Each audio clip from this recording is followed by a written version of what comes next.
You're listening to the Dibbly-Dobbly podcast.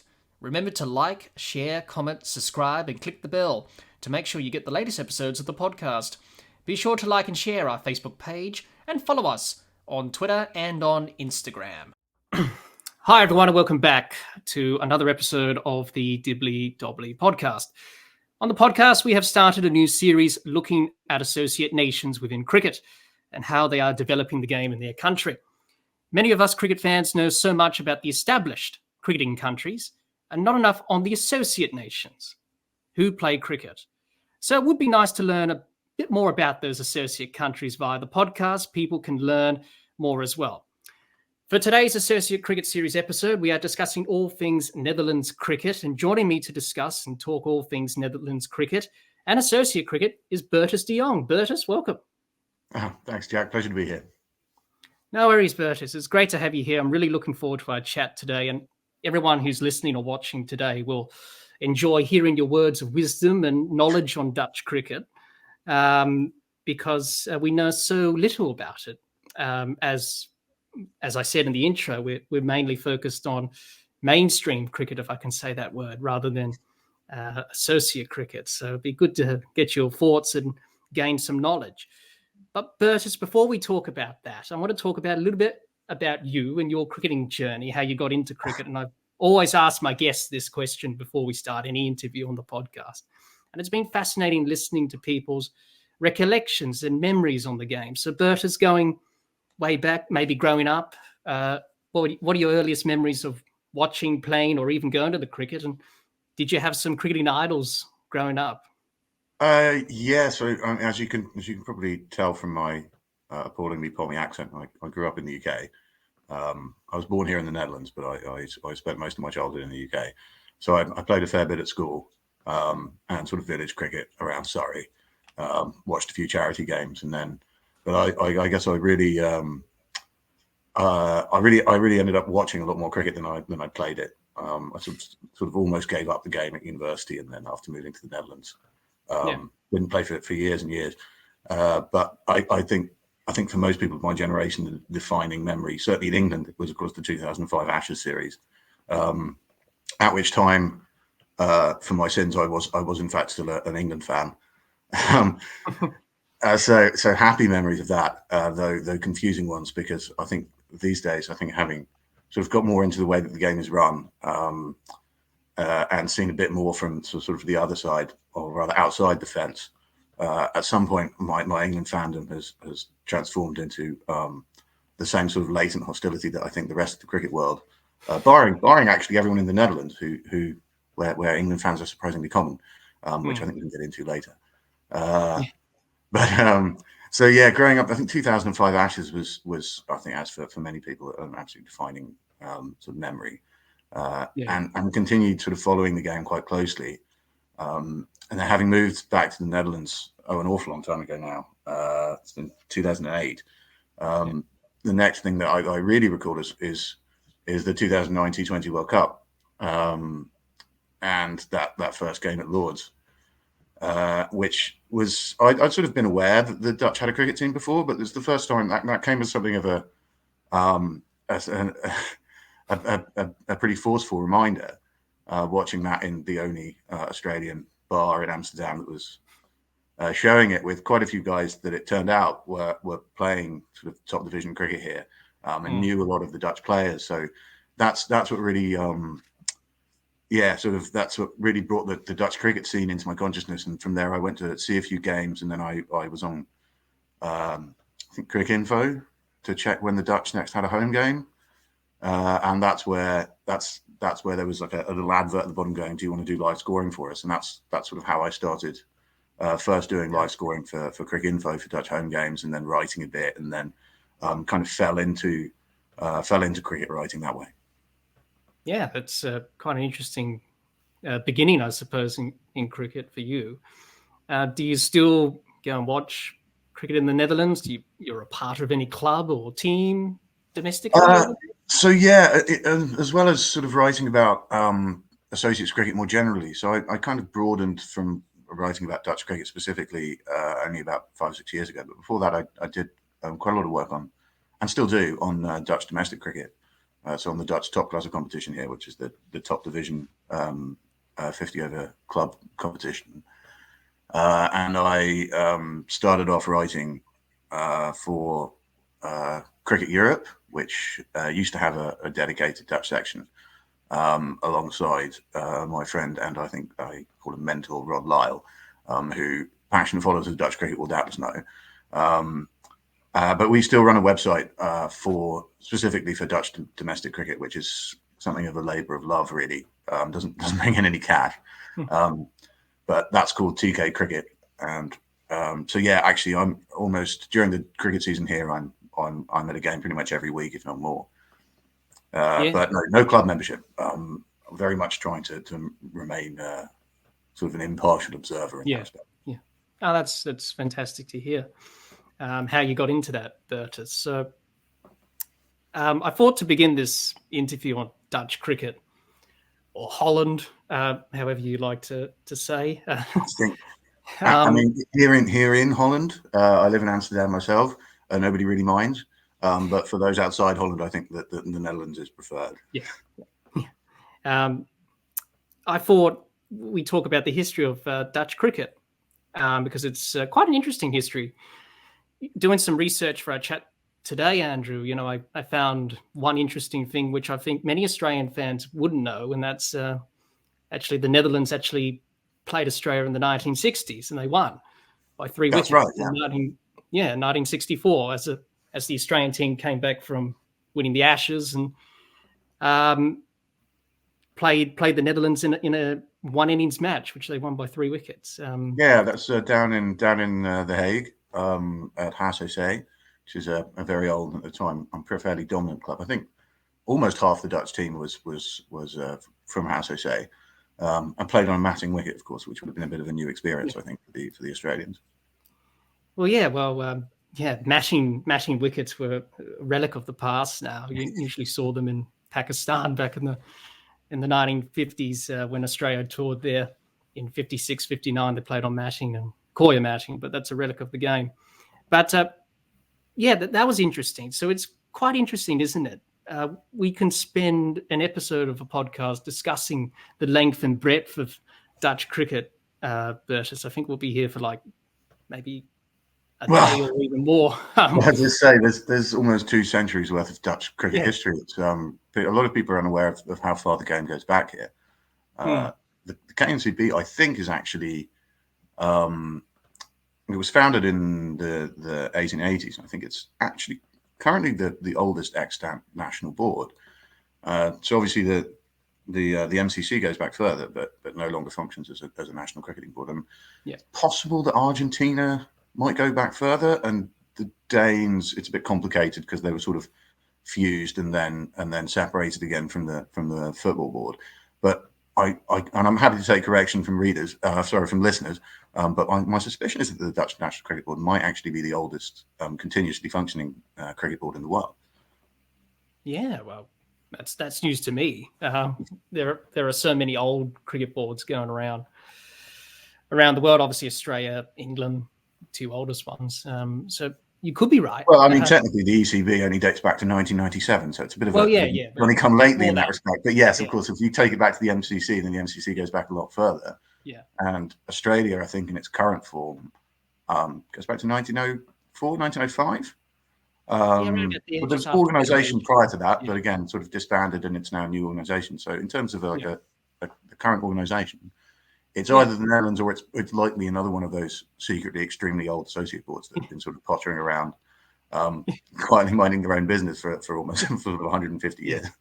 Yeah, no, that's. Can you give us a brief overview of, how the two combine together? Well, I'll try and be as brief as I can. The origins of Dutch cricket are similar to the origins of sort of all English sports in Europe, it goes back to the 19th century. So at the same time as football, hockey, and rugby, and it's there was at the time of cultural historians of Europe, I know, certainly among sort of the rich and the sort of fashionable, there's a bit of a mania about all things English in Europe. So it was extremely sort of fashionable to sort of dress like the English and sort of wear blazers and have gentlemen's clubs and educate your children in the manner that you that sort of you imagined that English public schoolboys were educated. And to that end, quite a lot of sort of English schoolmasters were brought over by sort of fee-paying schools here. And Norte near Leiden is probably most famous. And they brought with them, English sports, amongst which cricket. And it really didn't take long before there was a fairly well established, if still sort of small, club scene in the Netherlands. So that, as I say, that began in the mid 19th century. By the late 19th century, you already had English touring clubs coming over. So the Three Foresters and I think Lord Sheffield brought over a touring team in the 1880s.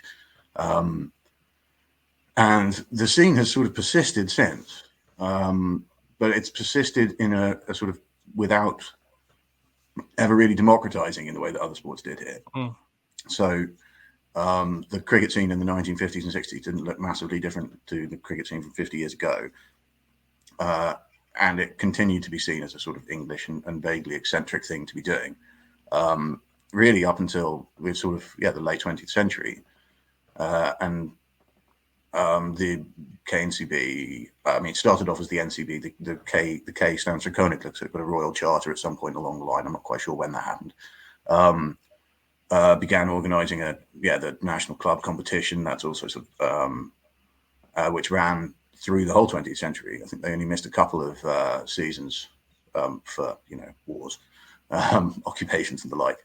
So it's sort of persisted without ever really becoming mainstream in the way that sort of football and hockey did.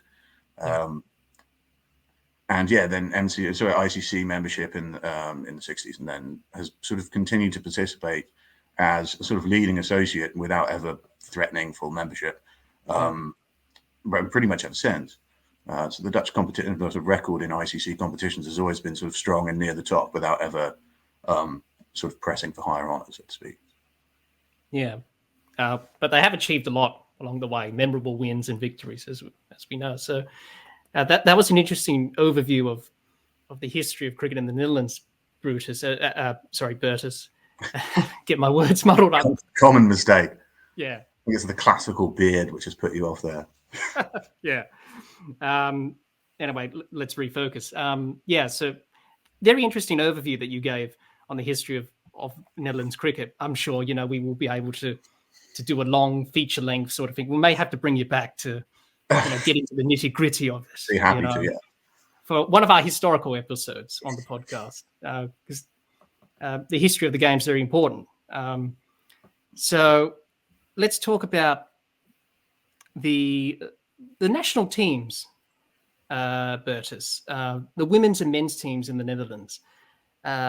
Be good to gain some insights on the teams themselves, more about the challenges, the achievements, the players' stories, because many of the players on both sides of the women's and men's teams come from diverse backgrounds and come from all parts of the world that make up Netherlands cricket. So just give us a bit of an insight, Bertus, on the teams, some of their stories, the characters from the players and all that stuff. Yeah, it's changed pretty dramatically. Sort of in the last 20 or so years.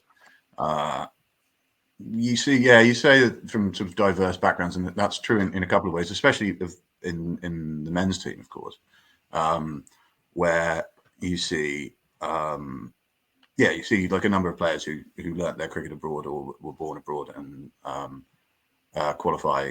Yeah, well, usually almost invariably born as dual nationals.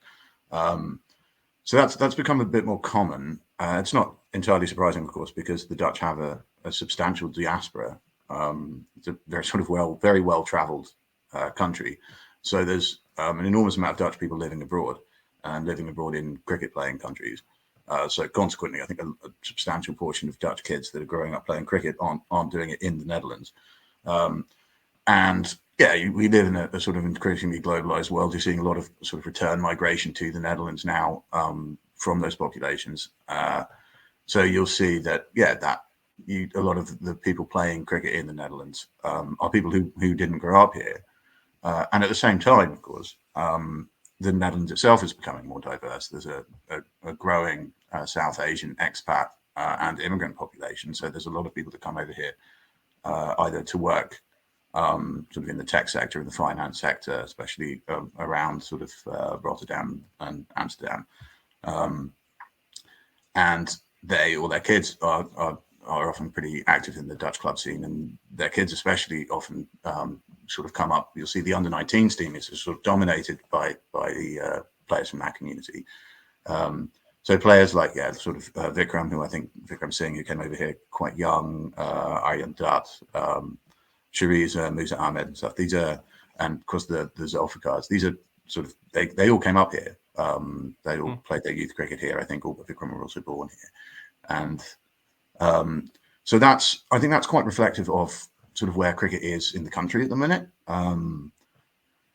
Sort of if you look at, the club cricket scene, there's a fairly even split, I think, between sort of very old Dutch families that have been playing cricket for a few hundred years and cricketers from the South Asian community in the Netherlands. That the board's done an increasingly good job, well, a better job at least, of sort of bringing those communities into sort of structured competition.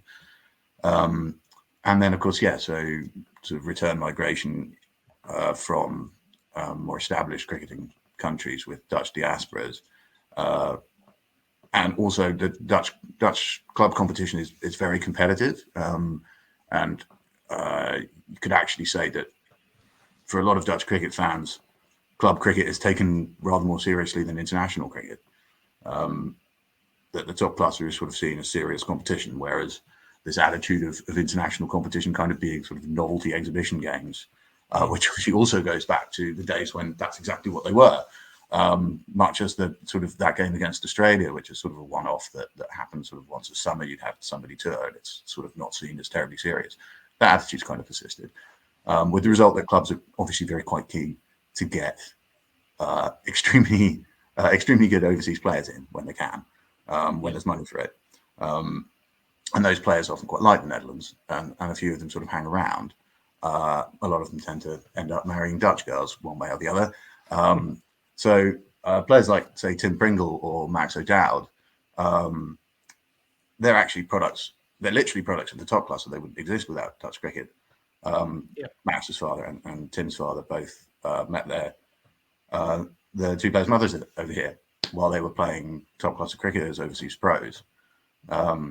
So you can say sort of Max, who came up here, and Tim, who spent, I think, a little less of his childhood in the Netherlands, but speaks remarkably good Dutch.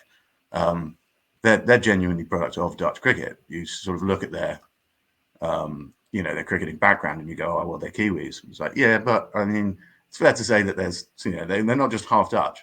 They're literally top class of babies, Max and Tim. Yeah.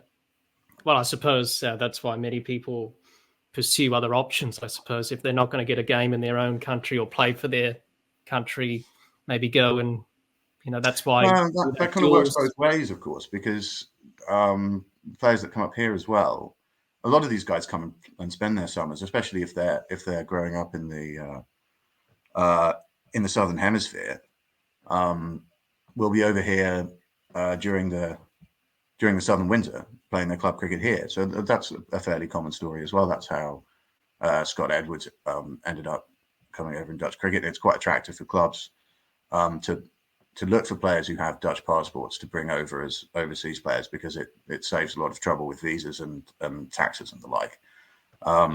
So at least on the men's side, there's a lot of back and forth between sort of countries with established Dutch diasporas. So you'll have sort of South African Dutch players playing here in the summer, and a lot of the Dutch guys who sort of head off in the Dutch winter and play overseas.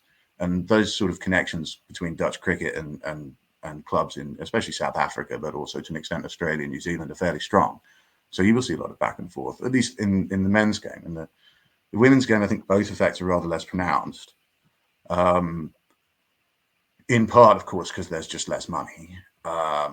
Clubs are disappointingly unenthusiastic about investing in their women's teams, which means you're not going to see these overseas players. It just generally seems rather less attractive. There's an enormous amount of competition with hockey. I think it's more so even than football and indeed hockey to an extent on the men's side, with the season expanding.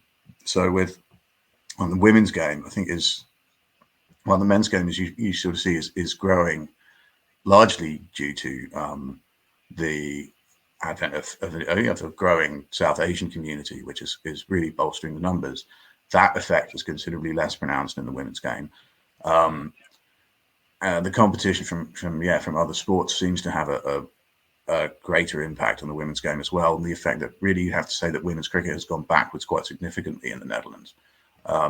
Which I think is a great shame, because given the sort of sporting culture that you have here, that it's extremely sort of more so even than in countries where women's sports are sort of accepted and growing.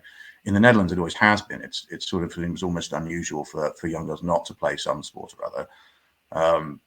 And yet for cricket, they haven't really been able to capitalize on that. I think that's it's a bit of a shame, because you see that the Netherlands really was sort of a top 8 country if you go back looking at the history of the women's game, and at the moment they're nowhere close to that.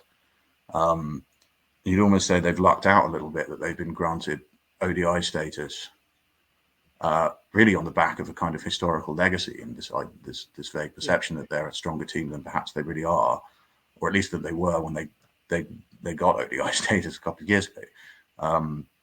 But the team is very young. The current Dutch women's team is very young, and it is improving. It's coming back from a bit of a nadir a few years ago, but it isn't a top flight team anymore, and I think that's a great shame, because as I say, it's still fighting to get back even close to where it was say 20 years ago. Yeah, well, as you know, the women's team they made it to 4 women's World Cups back in the day, back in the 80s and 90s, and even 2000 was the last one that they played. Yeah, although it should be said that to an extent in the 70s there was on invitation. Yeah. For women's World Cups. It was on invitation, and it was contingent on being able to pay your own way there. Yeah. So much like sort of early FIFA World Cups, you sort of got invitations went around to a select few, and the people that could afford it turned up, and the ones that couldn't didn't. But that's not to take away from the fact that in comparison, at least to the competition at the time, and of course, women's game is far stronger now than it was even 20 years ago. That the Dutch were for much of their history a top 10 team, and now I probably would barely scrape the top 20. Yeah. Do you think the women's team can qualify for a women's ODI World Cup or a T20 World Cup in the future? I think the talent's there in the current team, but the depth really isn't. That's I think the biggest concern in Dutch cricket. I think that actually the current team is probably stronger than you'd expect given the player base. Stronger and getting and improving simply because they've stuck with the same. It was an extremely young squad a couple of years ago, and still is very young. And that concentrating on that squad, and you've got a full-time coaching and their training more than they were, certainly more than any of their than is standard in club cricket. So this team, yes, I think they wouldn't be favourites to make it through, but stranger things have happened. But looking, towards the future, I'd say unless some pretty drastic changes are made to the way that the women's game is run here in the Netherlands, I'd say that it's hard to imagine that the team in 10 or 15 years' time will be a stronger one than the one we have now. And the one we have now, I think, would be rank outsiders. Of course, it doesn't help that the women's global events are even smaller than the men's now are. So, if you're not a top 10 team, then, it's not expected that you make it through. Though, of course, it wasn't expected that the men would make it to the World Cup we just had either. Yeah. Well, they did. They did pretty well in the qualifiers. And let's hope women's cricket does pick up in the Netherlands and carries on with other countries around the world, because women's cricket is really growing. Look at Australia, where I'm from. You know, they're top of the class, really, when it comes to winning world events and just dominating. So let's hope that grows. As you said, there's a lot of problems that they need to be addressed, and let's hope they are. With the men's side, the recent T20 World Cup last year in Australia, the World Cup this year in India, they won 2 games. No one expected them to win a game at all, but they won 2. They won against South Africa and Bangladesh and did pretty well. Yes, the other games that were competitive, but in the end, the stronger team won. How would you assess their last few years as a team going forward? Do you see good improvement, or do you think a lot of areas still need to work on? I mean, it's a very broad question. It depends on, I guess, how far you want to go back. But this is, I think, the team that went to this World Cup is close to the strongest Dutch team I've seen in my time here. Not even necessarily in terms of raw talent, but the way that they operate as a unit. And I don't actually, as I say, the qualifier is probably the best cricket I've seen from a Dutch team, and that was a Dutch team without most of the county guys. The World Cup, I think, given the strength of the team and the way that they've been performing in the lead up to it, I was impressed with how they went, but I don't think it was the best they could have done. I think I said on Twitter, I think I gave them a B- for the tournament. And yeah, you say like nobody expected them to win a game. So I had them at 1.5 wins as par, I think. Yep. There wouldn't be any individual game that I necessarily would have backed them at evens, but you're playing 9 games. If you've got if you've got a 10% chance of winning every game, and I think they had considerably more than that, then you expect them to pick up a win or two. But I was genuinely impressed with they were aiming for the semi-finals, and looking back at the way that World Cup went, you kind of go, well, if they played as well as they can, looking back, it actually might not have been an entirely unrealistic prospect. If a few things had gone their way and they'd had a few more players had just had, spectacular rather than just solid tournaments, then a semi-final run really wasn't out of the question. And I think that of all the problems that Dutch cricket has, and there are many, I think the men's national team performance has very rarely been even on the list. They've tended to overperform compared to both the player base and the resources that they have, which as an associate country has historically been and remains unfortunately extremely necessary, because it's what brings in the money. The performance, especially of the men's, and these days the ICC funding is weighted, at least insofar as that it's performance based, which it still is to an extent, is now weighted evenly across men's and women's performance. But historically, it hasn't been the case.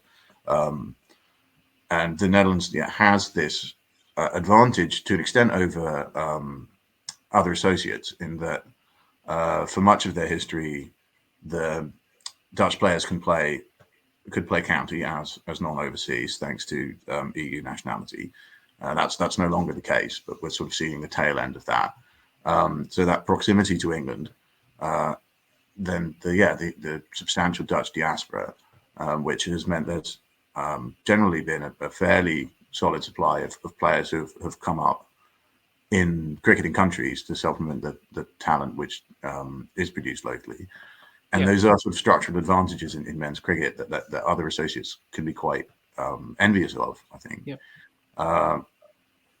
But this specific team, I mean, it's been, I think everyone here has been extremely impressed with the way that the boys have gone, and the way that they went about the way that they approached the games in the World Cup.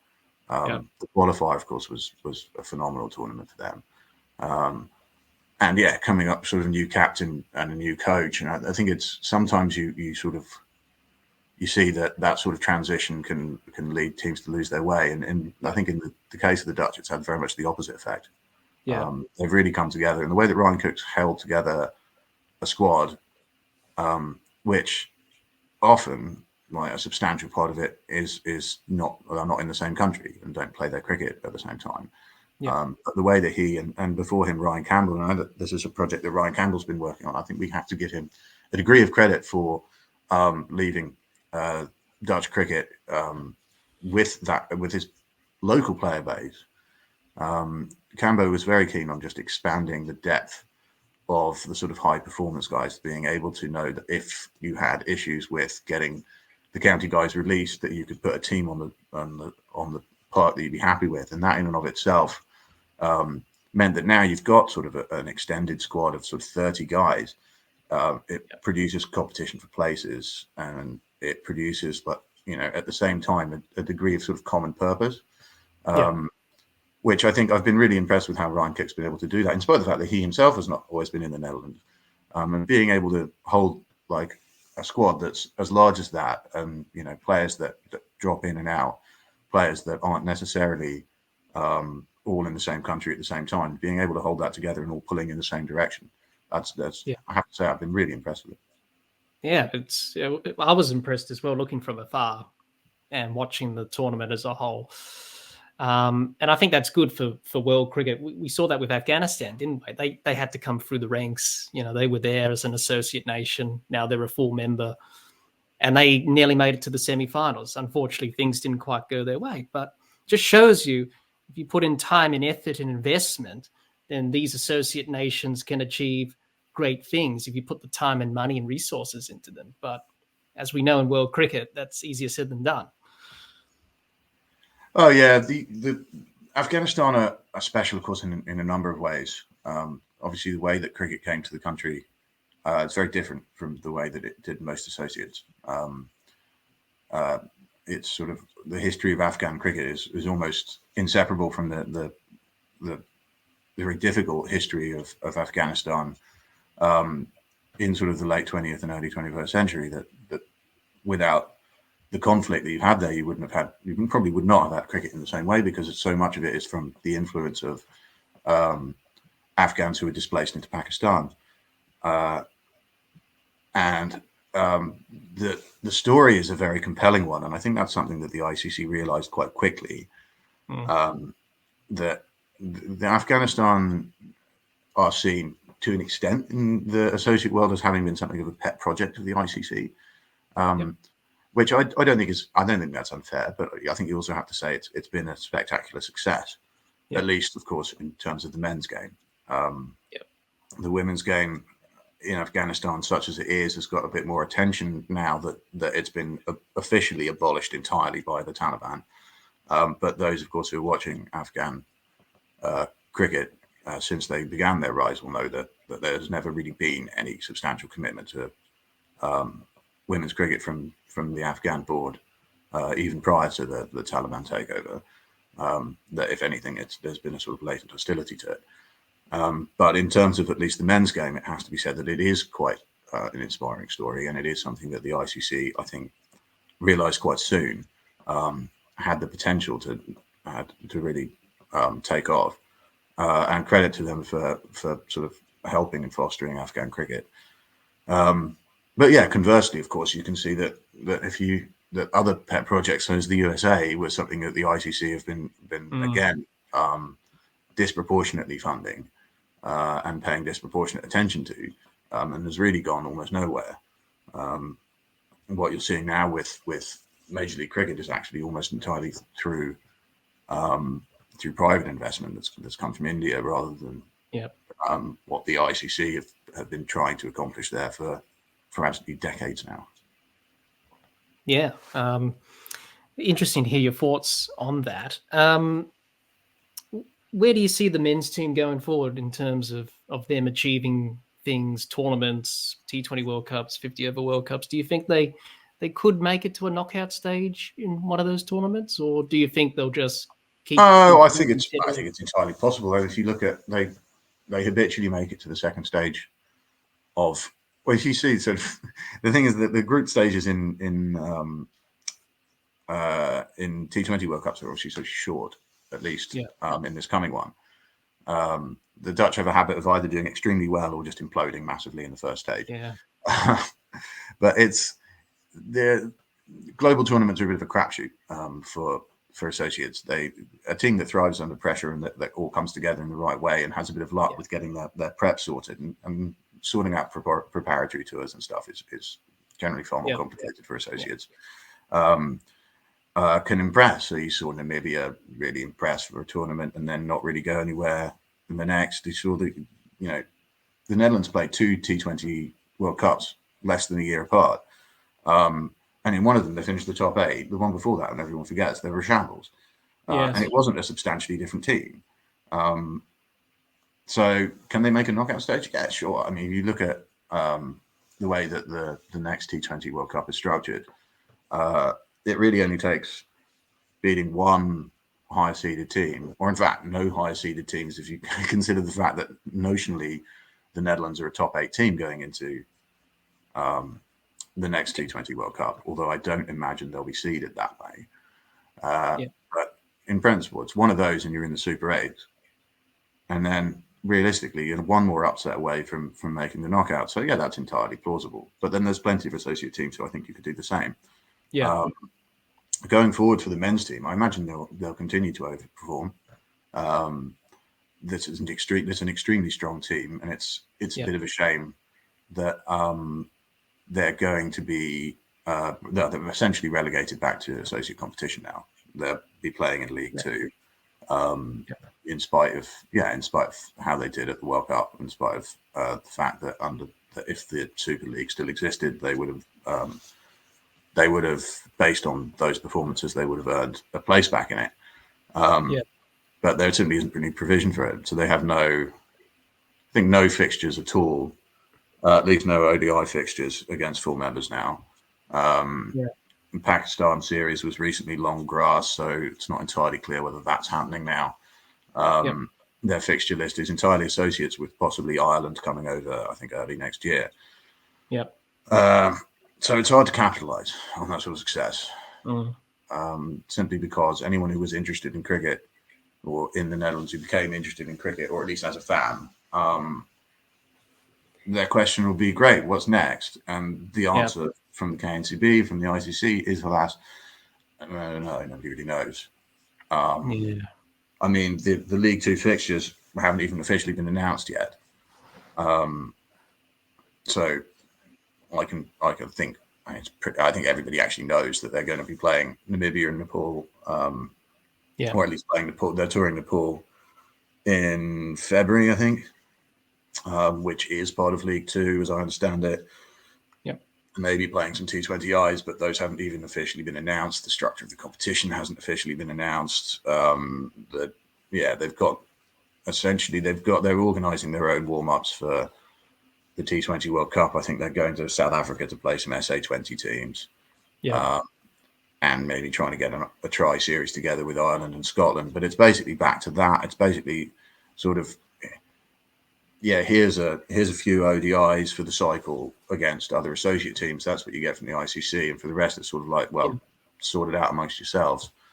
And getting full members to tour, it's always an uphill battle. Because cricket boards think about making money and profits. I think the short-term profits is the issue. And there's a sort of, I don't want to get too much into the general woes of the structure of international cricket, but there's a colossal collective action problem in that, with the development of franchise leagues, that national boards are far more interested in cultivating their own little franchise league and trying to milk that for as much money as they can, rather than actually trying to put together a coherent structure and even competitive identity for the international game. And I think it's staggeringly short-sighted. I think for the Netherlands, and I know that the Netherlands, in collaboration with Ireland and Scotland, of course, been trying to get their own franchise league off the ground for years now without success. But for them, they've little to lose. from the international game because Yeah. they get a bit of funding from the ICC, but it's less proportionally, considerably less than it used to be, and unlikely to be dramatically improved in the future. Whereas a franchise league, of course, in the Netherlands could pay enormous dividends, but they've got little to lose. But for full members, you sort of wonder what on earth the long-term strategy is here. If you're building up a franchise league that you eventually, that even the 100 now is looking at, I think, at taking private investment. Eventually, you're not going to own that. You won't own any of the franchises. You're not then functionally going to own the league. You're just going to be rent seeking. You're effectively just an administrator creaming money off the top. And I don't think long term that's sustainable. And in order to build up these franchise leagues, you're building up effectively your own competitors in the future, and you're doing it at the expense of your own product, which is international cricket, because that's where you have a monopoly. That's where you're a stakeholder. And I think it's just staggeringly short-sighted, the way that the global game is being run now. That chasing this short-term money, I think it's for international cricket at least. I think you're just hammering nails into your own coffin. Yeah. You're exactly right about all that. As you mentioned there, who knows? The Netherlands, going back to our original question, who knows? They may do a Kenya like Kenya did in 2003. Well, that's so good. Oh, sorry. I thought when you say do a Kenya, you meant reach the semi-final. When I hear do a Kenya, I'm like, no, things can't get that bad, surely. Because I don't know if you follow Kenyan cricket, but of course they're now in the third tier of explosive cricket, and things have been pretty grim there for a while. And there's signs of a turnaround. I think that Africa, certainly the regional bodies, had a bit more life blown into the Africa Cricket Association, which is sort of back from the dead and organising tournaments. And hopefully Kenya will be. But again, we're drifting wildly off topic here. So when you say do a Kenya, you mean reach the semi-finals rather than an administrative implosion and disappear into oblivion. They sort of dropped off, haven't they? Yeah. People just remember them for that tournament where they made it to the semi-final. Unfortunately, they didn't win. Obviously, so I think in sort of for mainstream cricket fans, Kenya is the plucky underdog that made it, and for associate cricket fans, Kenya is something of a cautionary tale. Yeah. But it's. I think it's not implausible that the Netherlands could make a knockout stage. The Dutch men's team. The thing is, it's something I haven't really given too much thought to because it's not. It's something that would obviously be very high profile, and it would be great and wonderful for the boys. And let's hope they would win the World Cup. But they're not. It wouldn't make sort of structurally a huge amount of difference. Yeah. That's not to diminish the impact of extremely good performances on the game here. You've definitely seen that this World Cup has made news in the Netherlands to an extent that I've never seen before. So far more so than the T20 did last time. The T20 World Cup, you saw like beating South Africa. You saw a couple of inches on the back pages and sports sections and stuff, but really very little. And the sort of cultural awareness of cricket as a game in the Netherlands has been on the decline pretty much ever since cricket went off the BBC, because back in the day everybody used to get the BBC here. And this World Cup has had an impact. I think the qualifying for it had an impact, and that kind of primed the pump a little bit. A few more sports desks were vaguely aware that something was happening with cricket. And because the World Cup followed quite quickly on that success, that was enough to keep a degree of interest, and people were certainly, at least the media were, the local media here, and you've got to give credit to Patrick de Lede, who as sort of part-time media manager for the KNCB, who I think has done a lot of good work with the Dutch language media, so the local media here, to keep an interest, and that it's been impressive, but it's still more of a curiosity. So people are now at least less likely to confuse cricket with croquet or polo, which I used to think was just a Dutch thing, but apparently it's global. It's absolutely a thing. I was speaking to people involved in Japanese cricket, and they say the same thing. They think, first they go to croquet and then they go to polo for some reason. So I didn't even know Japanese people knew what polo was. Well, evidently they don't, because they think it's cricket, just like everyone else does. Yeah. Anyway, drifting massively off topic here. The point is that those sort of successes on the global stage can kind of raise vague awareness of the existence of the game, and it kind of brings it back more into sort of cultural consciousness, that it's not, that it is something that Dutch people do, and it's not just South Asian, and it's not just English, as older people will see the game. So it's certainly helpful, but it isn't going to prompt any kind of colossal transformation. And I think Kenya's quite instructive here. Now, Kenya may have this huge run, but if you look at the impact that it had on participation in the game in Kenya, it was a flash in the pan. And those sort of, that sort of, without kind of persistent sort of structural, consistent sort of not just performance, but just having fixtures and like doing well at global tournaments, it's great, but it isn't going to fix the game here. Yeah, no, I totally agree. So I guess it's a positive that people are talking about it in the Netherlands, and brings awareness to cricket and makes people interested. Yeah, absolutely. It's obviously not, the timing's not ideal, because the World Cup finished in November, beginning of November. So it's a long wait before. So if I'm talking to some people in the bar and they go, "Oh, right, you're a cricket journalist." Oh, yeah, I heard about that. I saw a bit of that, actually. It was on because it was on in a couple of bars, which is, again, a total novelty. But if this happened in the summer, I'd be like, "Oh, yeah, they play just down the road in the Amsterdamse Bos, and it's free. You can go and watch some club games. It's a really nice day out." But now you're just like, "Oh, yeah, it's going to be a few months before if you want to see a game here. It's a long way." Yeah, absolutely. I thought we'd talk about the growth and development of the game in the Netherlands, Bertus. In terms of local communities, as we've already talked about, clubs, schools, grassroots, etc. That's one of the challenges that many associate nations face, is how do we get cricket into those areas? You've got to ask yourself a lot of questions, competitions, pathways, build talent, facilities. Does everyone have access to nets and a cricket ground in their local area or park? All these stuff, making cricket accessible on TV, either going to watch the national teams for an international match at the venues over there. So what are the challenges that the Dutch Cricket Board faces in doing that, in trying to develop and grow the game in the community? And do you see it becoming an easier thing to achieve, or a difficult thing for them to try and do? Well, it's an extremely broad question. Like grassroots development is famously hard in all contexts, and different countries face different challenges. For the Netherlands, I think, the single biggest, of course, it's a rich country, which makes you think there'd be more money, but actually it means that ICC funding doesn't go anywhere near as far. So what you could achieve with a high performance grant in, say, Uganda, is massively more than what you can do in the Netherlands, simply because everything here is extremely expensive. Then, grassroots, the fact that you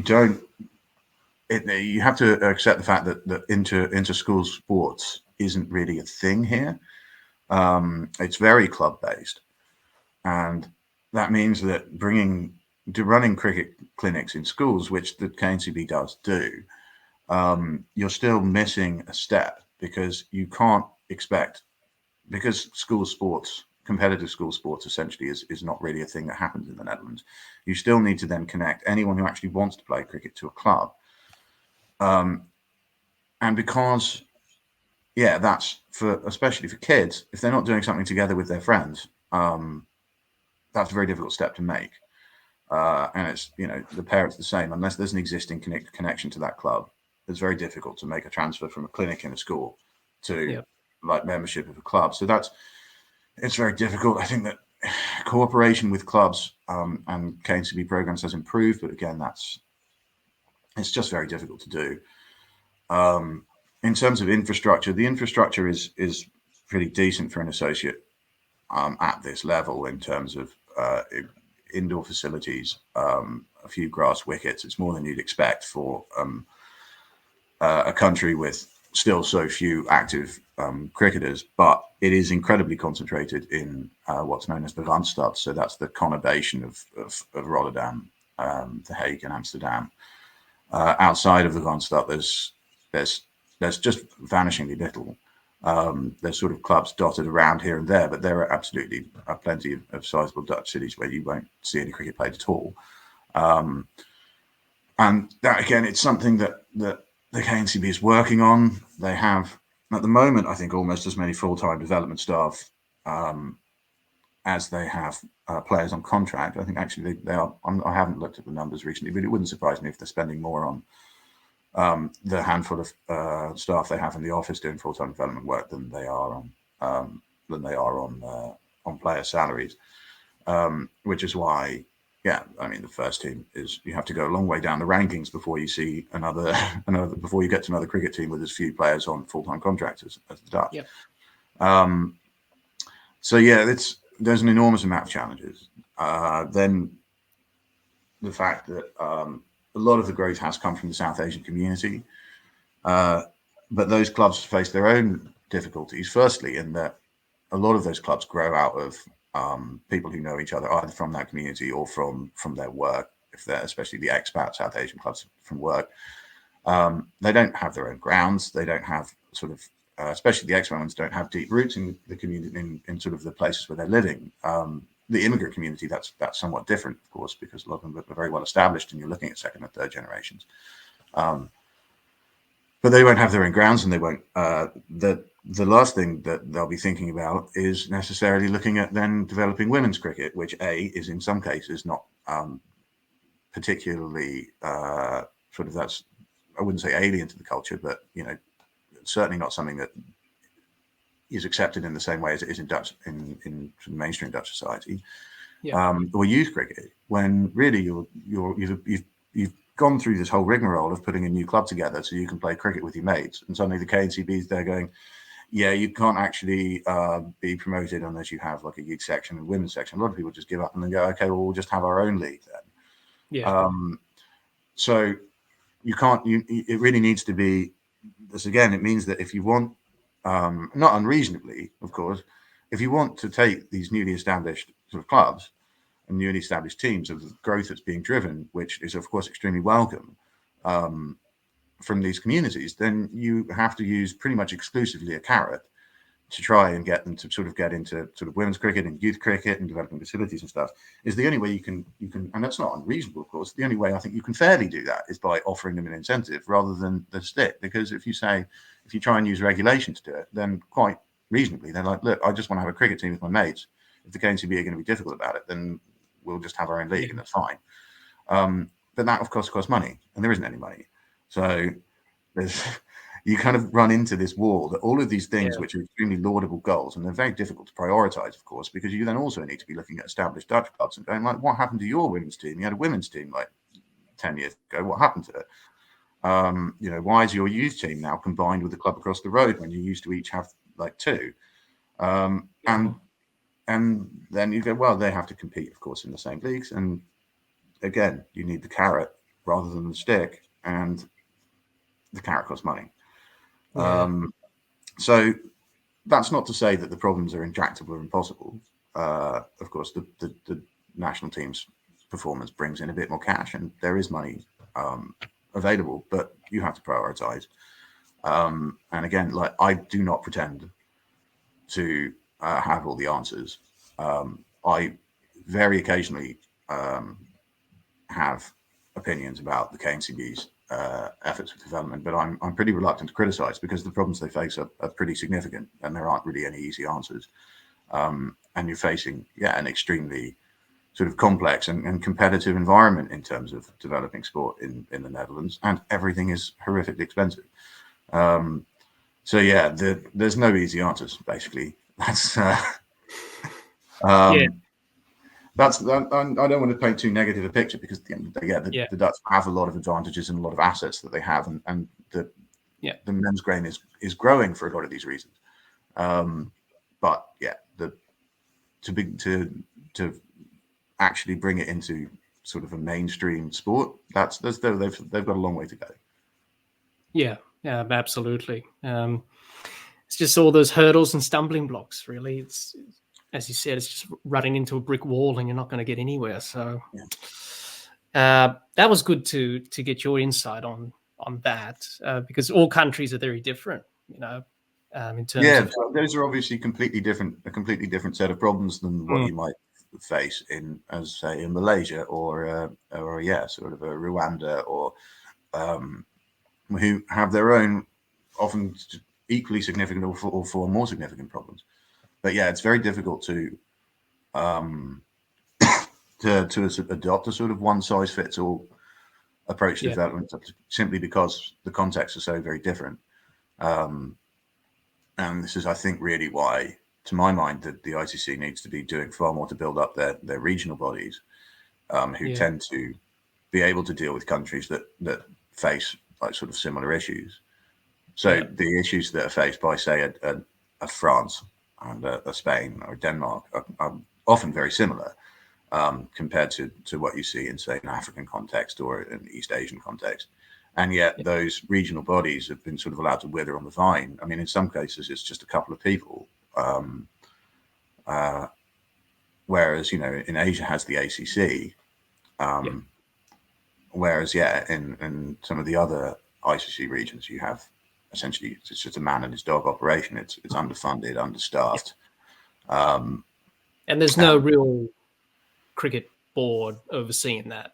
No, so the Europe used to have the European Cricket Council, which was, I think everyone would admit, it was fairly bloated, but that hasn't existed for well over a decade now.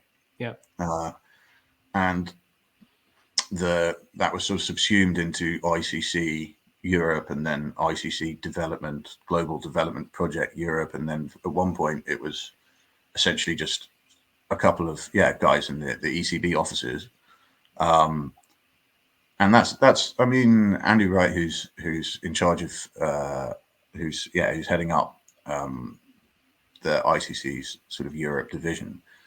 He's very capable, but he's short-staffed and underfunded, and he's got the better part of almost 30 members to deal with. And for the resources that the regional bodies have, there's so little they can do. They still have to organize the pathway events. They run a few coaching clinics, but if it comes to sort of offering significant development support and assistance to members, I mean, it's almost preposterous to expect anything like that on the sort of budget and the staffing that they have. And I think that's a great shame, because it really does mean that sort of boots on the ground knowledge which the ICC used to have is really sort of evaporated. And I think most of the staff in Dubai are so disconnected now from the work, what little work the ICC can do in terms of development. It's sort of it's very difficult to build that sort of institutional capacity back up, and there doesn't seem to be any will or budget to do it. So they sort of let the ball drop, haven't they?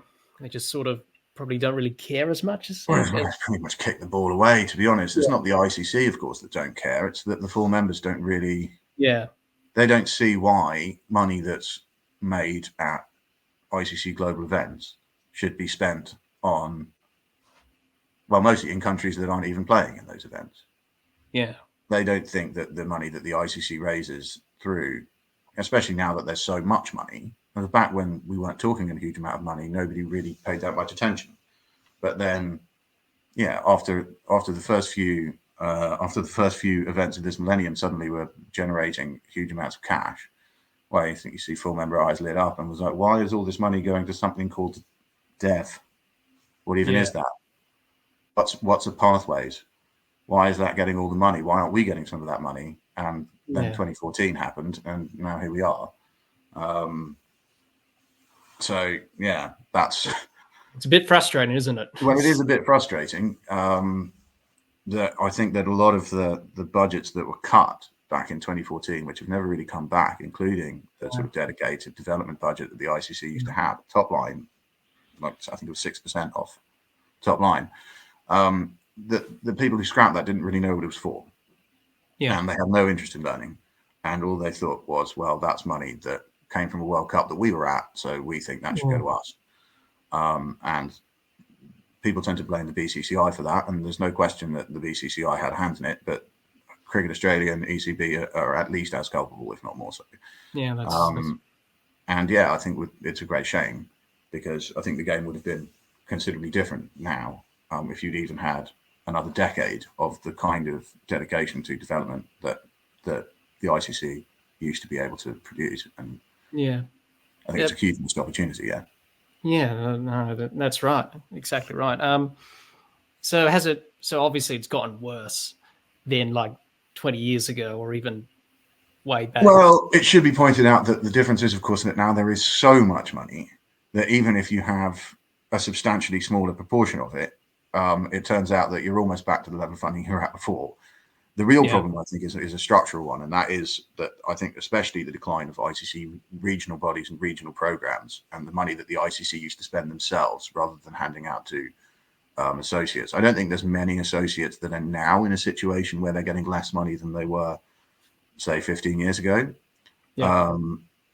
But they've obviously been through a period where they just didn't have any, and the institutional capacity among those millions of boards, aside from the fact that a lot of it is duplicated effort, of course, that handing out money direct to smaller boards that don't necessarily have the institutional capacity to use it as effectively, I don't think is necessarily the best way of doing things anyway.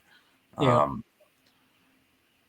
that's sadly the way the cricket's going, I think. And because so many boards are struggling, and so many full member boards especially are struggling now, of course, to pay their players enough to keep them out of the franchise. That there's going to be so much demand for short-term cash that I don't see that. I don't see that sort of. I don't see that improving anytime in the near term. Yeah. What about full member status? Yeah, like for the Netherlands. Yeah, for the Netherlands, but also for all associate members, because obviously Ireland, Afghanistan were the latest ones to get full member status. Do you think many associate nations are just saying it's too hard, to hassle, we're probably never going to get that status anyway, we just might as well just keep doing what we're doing? Long, hard process to attain? I think the point was when it was tied to test status, because listeners may be aware that that up until about 2017, a little bit later perhaps, full membership came with test status, essentially by default. The two were effectively synonymous. That's no longer the case. So in theory, it's possible to become a full member of the ICC with voting rights, and then presumably a massive increase in funding in the way that both Ireland and Afghanistan enjoyed. That's technically possible now without attaining test status, which is fortunate, because test status is, as the ICC have effectively said, not in as many words, but essentially said that there will be no new test members in the foreseeable future. And the abolition of the Intercontinental Cup was essentially slamming the door on that prospect. That hasn't been played since 2015, has it? Or... 2017 was the last round of it. That was 2015 to 2017 was the last edition, and it was essentially abolished without them ever actually saying that they were abolishing it. But they just didn't reschedule one, and they spoke to the members, and I think the development section came back with repeated offers to try and run it for less and less money, with more and more contributions from participating nations, and eventually they had to give up. So it sort of died a quiet death. And with it, I mean that was essentially the route. That was famously, of course, the route to test status. The idea was that you won that, and then you played a test challenge against the lowest ranked test member, and that's how it would go. Instead, in 2017, they decided to just give test status and full membership to Ireland and Afghanistan. The idea was, at the time, even just a few weeks before, I don't think it was actually 6 months before, that the test challenge was announced. And then, of course, it never happened, because they just handed it to Afghanistan and Ireland and then said, there's not going to be a test challenge, and we're re-examining the Intercontinental Cup. And by re-examining, they, of course, meant scrapping it. So test status, I don't think anyone thinks about anymore. Scotland had a multi-day domestic competition that they just started, and they've given up on that. The Dutch were just, I think, back when Anton Roux was coach, they were starting to try and play a couple of 3-day games a year, just sort of inter-squad stuff. Yeah. I know Nepal, Hong Kong were trying to organise a few of their own games, but essentially the door on test status is shut. Full membership is a stated objective of the Dutch. And Scotland as well, and a few other teams, including the States, I think. But that doesn't include test status. I don't think it's terribly likely that any of those countries will be getting full membership anytime soon. I'm not sure. None of them currently fulfill all the criteria, but I've said before that the criteria are actually a bit of a fugazi, because what really matters is having the votes. The criteria are neither necessary nor sufficient. And I don't think any of them have the votes, and I don't think the ICC are necessarily anyone else on the board is wild about having more people around the table. I think it's more likely that you may see in the near to medium term that you might see a complete overhaul of the ICC's membership structure altogether. I think there's a growing recognition that the way that the governance is currently operating simply doesn't work. And I think that you may see, I'd be very surprised if it wasn't some sort of tiered membership, but that you might see that you have sort of test members with a certain amount of votes, and then ODI members with a certain amount of votes, and then T20I members, or something to that effect. Again, this is only sort of very vague secondhand rumors of things that have been tabled and talked about without anything concrete, I think, being proposed. But I think you may see, before you see any new full members under the current system, I think you may actually see a substantial overhaul of the way that ICC governance and membership actually works. Yeah. Well, I did hear an idea tossed around ages ago that, I don't know, someone suggested maybe the associate nation should have their own governing body, maybe globally. Would that ever be feasible or possible? Probably in this current climate, maybe. You're essentially, if you're doing it outside of the auspices of the ICC, because of course the associates do have their own conferences.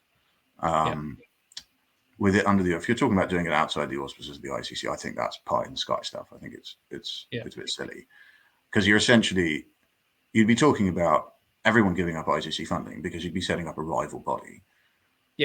So you'd, by definition, be thrown out of the ICC. Well, then you'd essentially have you'd be cutting out all the most profitable and lucrative cricketing countries from your new global body. And of course, the ICC would still have all that money that it used to give to associates, which is simply say, well, every single board that's done this is expelled, and if you want to form your own board in that country, we'll give you all the money we used to give them. And then obviously some opportunities to do that. Like, it's a mad idea. I don't think it's been thought through at all. Like, would I like to see greater collaboration among associate countries? Sure, but I mean, the thing is that associate cricket is also riven with politics, and those, not as if everyone's pulling in the same direction when the associates do all get together. And I don't think that any alliance of associates, so to speak, would be any less fractious than what you see happening at the ICC now. So no, I don't see that's a practicable solution. There's certain things that associates could and probably should do to work together better, but again, it's a bit of a myth that associates all necessarily get on terribly well with each other. That's right. If you read some of the stuff that some people involved in associates politics write about each other on the internet, it's actually quite astonishing. The kind of rivalries and personal animosity that happens that sort of conference. So no, not a wild fan of that idea. Well, that's fair enough. Maybe there are some other possible solutions, maybe, but we'll just have to wait and see how that goes.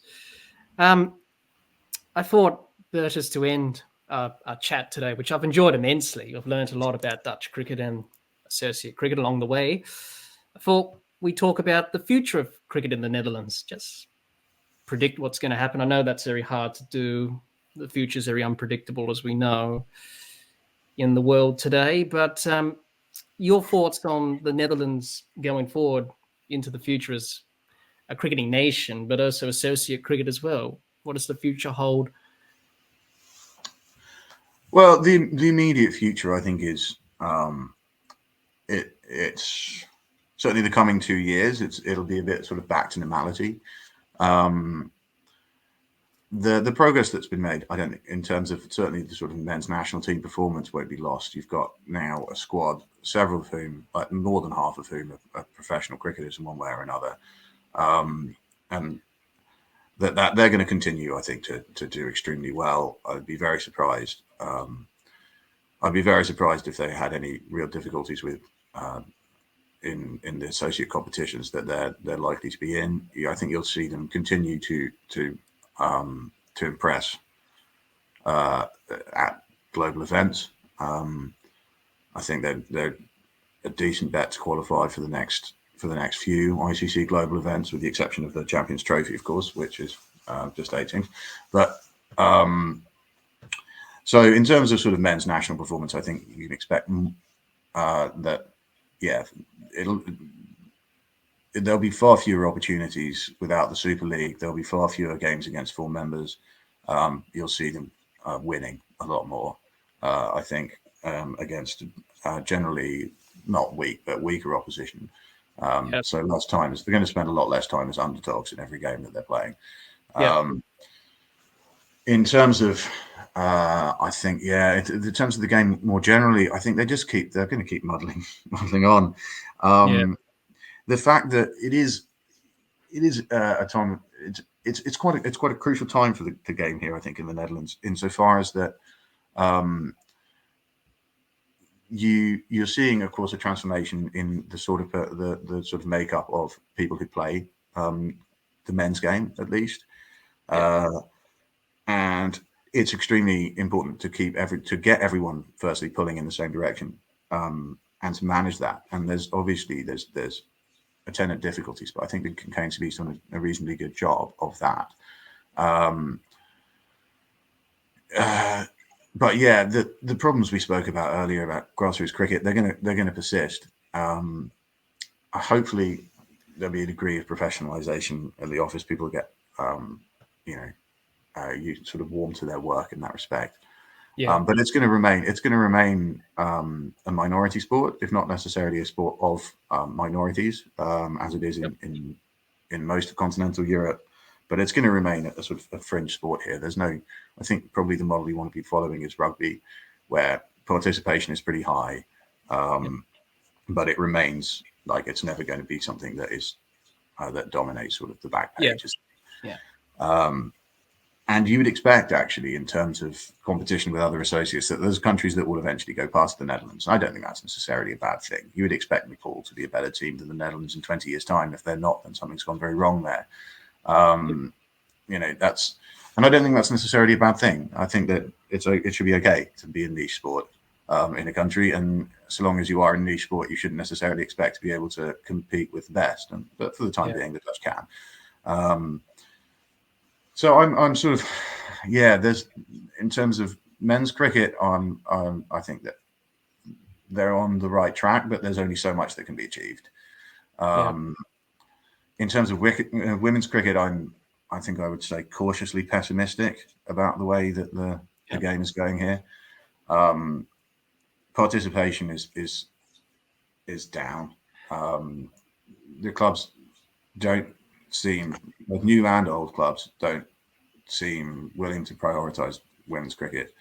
The KNCB will have to, I think, at some point, because funding will be contingent on women's performance, and long term that means doing something about the grassroots here. You don't have the same diaspora advantage one way or another, although that may change, of course, in the women's game. That is something that I think the KNCB really needs to do drastically differently, and indeed the clubs on whom most of the responsibility should fall. And if not, then I think you're going to see a continued slide for women's cricket, especially once this generation of players starts getting on a bit. Which is a long way away. They're still young, but I don't think that you've necessarily got a talent pipeline in the Netherlands or a player base that in women's cricket that you can be very hopeful about. Now, it doesn't have to be the case. And I say culturally, the Netherlands ought to be an extremely strong competitor in women's cricket, but at the moment, I don't think things are going in the right direction at all. So a mixed bag, I think, for the future of Dutch cricket as it stands. Yeah. You're looking into the crystal ball. It's good to get your predictions on the future there, Bertus. But, well, we come to the end, Bertus. Thank you for joining me today for this Associate Cricket Series episode to discuss all things Netherlands cricket and associate cricket as well. If people want to get in touch with you, Bertus, or ask you some questions, where can they do that? For the time being, I'm still on Twitter, or sorry, X, as it's now known. So you can find me at BDJ Cricket. I'm on the same handle on the other place now on Blue Sky. That's probably the best bet. You may occasionally find me lurking around on reddit.com on the cricket board there, but Twitter's probably your best bet for the time being. Yeah, well, we'll leave a link to that in the description of this episode so people can ask you questions about Dutch cricket and associate cricket. Before we go, remember to like, share, comment, subscribe, and click the bell to make sure you get the latest episodes of the podcast. Be sure to like and share our Facebook page and follow us on Twitter and on Instagram.